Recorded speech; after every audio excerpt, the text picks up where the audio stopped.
এবং একটা দারুণ গান ছেড়েছেন।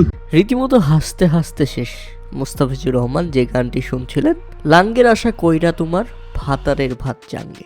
কার ভাতারের ভাত চাঙ্গে?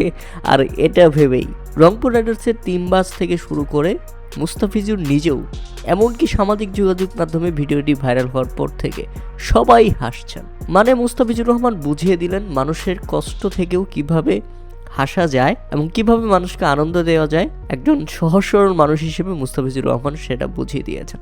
মানুষজন থেকে শুরু করে মুস্তাফিজুর নিজেও কষ্ট পাচ্ছেন। 12 কোটি টাকা লস হয়ে গেছে পুরো বাংলাদেশের। আর এদিকে মুস্তাফিজুর রহমান গান শুনছেন, লাঙ্গের আশা কইরা তোমার ভাতারের ভাত চাঙ্গে। কঠিন একটা অবস্থা ভাই, মানে কি বলবো। ম্যাচ জিতে টিম বাসে ঠিক এভাবেই লাঙ্গের আশা কইরা গানটি শুনছিলেন মুস্তাফিজুর রহমান। মূলত শুনছিলেন না, সবাইকে খুশি করছিলেন যাতে সবাই একটা ফুরফুরে মেজাজে থাকে। মুস্তাফিজুর রহমান চুপচাপ, কথা কম বলেন, একজন ভদ্র এবং সভ্য মানুষ।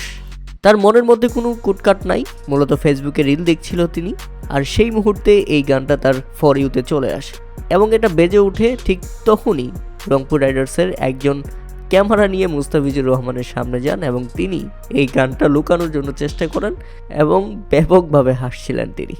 তবে যাই হোক, অনেকেই আবার সামাজিক যোগাযোগ মাধ্যমে লিখছেন 12 কোটি টাকা লস হওয়ার কারণে মুস্তাফিজুর রহমান দুঃখে এই গানটি শুনছেন।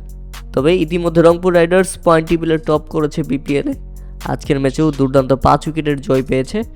বিশেষ করে ম্যাচ জয়ের 2 নায়ক, একজন হচ্ছে ফিনিশার, আরেকজন হচ্ছে ম্যাচের নায়ক কাইল মায়ার্স। দুজনই একই ফ্রেমে, তাদেরকে দারুণ লাগছে। এছাড়া মুস্তাফিজুর রহমানের বোলিং পারফরম্যান্স দুর্দান্ত। এর আগের ম্যাচেও দারুণ বোলিং করে রংপুরকে জিতিয়েছেন তিনি।